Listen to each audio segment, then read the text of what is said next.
ओम शांति। हम मंदिरों गुरुद्वारों में जाकर भगवान से कुछ न कुछ मांगते हैं जो हमें अप्राप्त है, और मंदिर न जाते हुए भी मन ही मन परमात्मा से हमेशा अपने कल्याण के लिए, अपने जीवन के सुख शांति समृद्धि के लिए मांगते ही रहते हैं। पर मांगने से ही यदि सब कुछ मिलता तो हमारा हाल यह नहीं होता। हम कहीं खरीदारी करने के लिए जाते हैं तो एक हाथ लेते दूसरे हाथ देते। अगर हम चाहते हैं कि हमें कुछ मिले तो यह क्रम तो यहाँ पे भी चलता है। तो हम सिर्फ भगवान से मांगते हैं, लेकिन वो भी तो हमसे कुछ मांगता है। तो हमारी एक दूसरे से लेन देन होगी। परिणाम स्वरूप हमें जो चाहिए वो मिलेगा भी, और हमारा जीवन भी मंगलमय होगा। हम दिन रात भगवान से कुछ न कुछ मांगते हैं, लेकिन सिर्फ मांगने से ही सब कुछ मिल जाता तो आज हमारी हालत नहीं होती। या तो हमारी मांग उन तक पहुंचती नहीं, या फिर मांगने की विधि में कुछ त्रुटियां हैं जिसके कारण हमारी मुरादें पूरी नहीं हो रही। आखिर वो सही विधि क्या है जिससे हमारी समस्त मंगलकारी मुरादें पूरी हो, जिसके बारे में जानते हैं। भगवान कल्याणकारी कैसे है? अब आपको हम बताना चाहेंगे कि भगवान कल्याणकारी कैसे है। वो कैसे कल्याण करता है। आज हमारी हालत ये है कि हम सच और झूठ को भी नहीं समझ सकते। अगर हमें सत्यता का पता भी है फिर भी हम झूठ ही झूठ करते हैं। तब भला कैसे हम सुख शांति समृद्धि की आशा कर सकते हैं? तो सबसे पहले हमारी बुद्धि ही इतनी कमजोर हो गई है कि हमारी सोच, हमारे अंदर की आवाज हमें संचेत तो करती, परंतु कर्म में वो नहीं दिखता।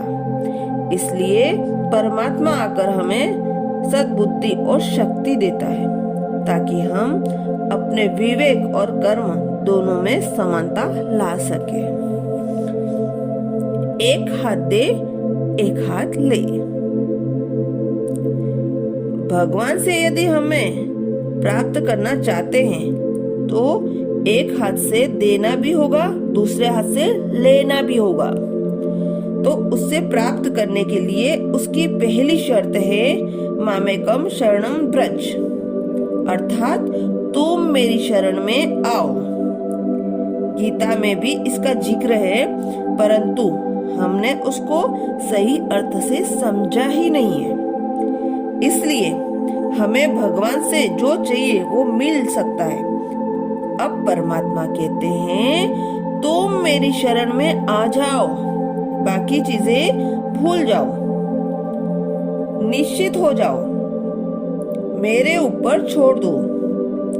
वो इतना हमें आश्वासन दिलाता है, और कोई इतना आश्वासन दिलाने वाला नहीं है इस दुनिया में। कहता है तुम जो हो, जैसे हो, अजामिल जैसे पापी हो, कैसे भी महामूर्ख हो, कितने भी अपराध किए हो, कोई बात नहीं, मैं बैठा हूँ ना, तुम्हारी जिम्मेवारी मैं लेता हूँ, लेकिन तुम एक मेरी शरण में आ जाओ।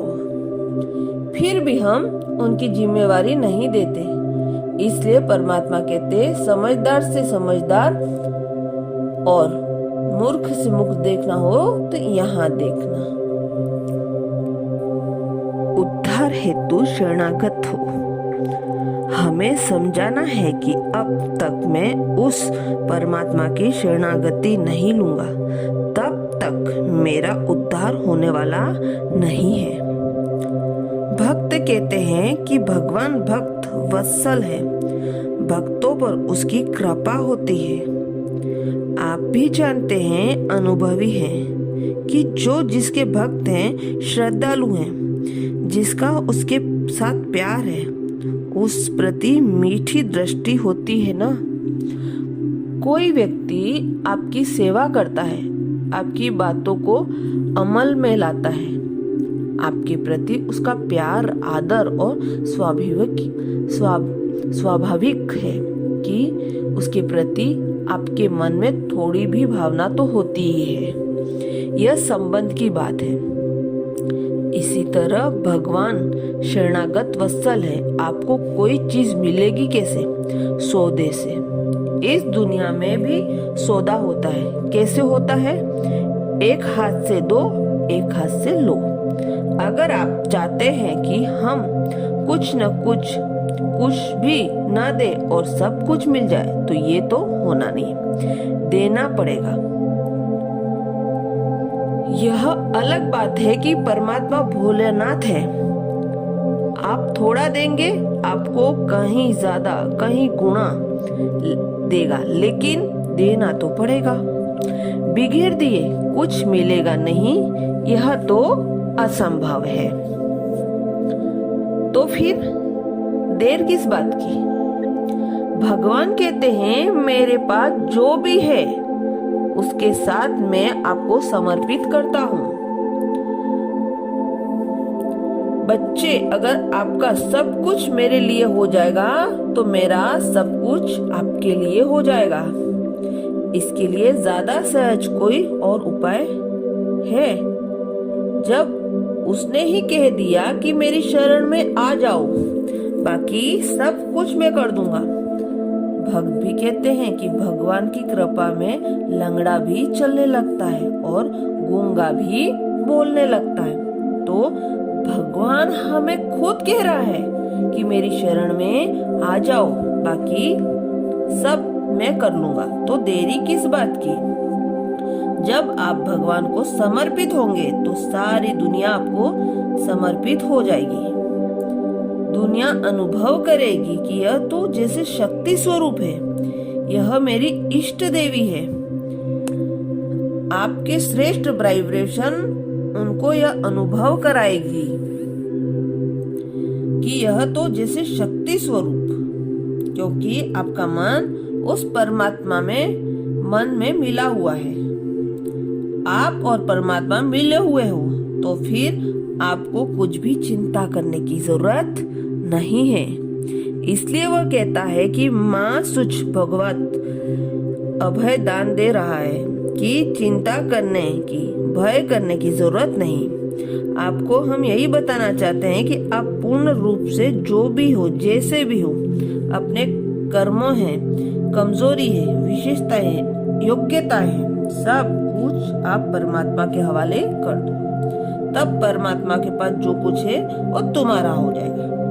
कितनी सरल और सीधी विधि है, परंतु हम उस विधि को, तार को बनाए रखने में एक तरफा ही करते रहते हैं। मांगते हैं लेकिन कुछ भी नहीं देना चाहते, इसीलिए हमारा कल्याण नहीं होता। अच्छा, ओम शांति।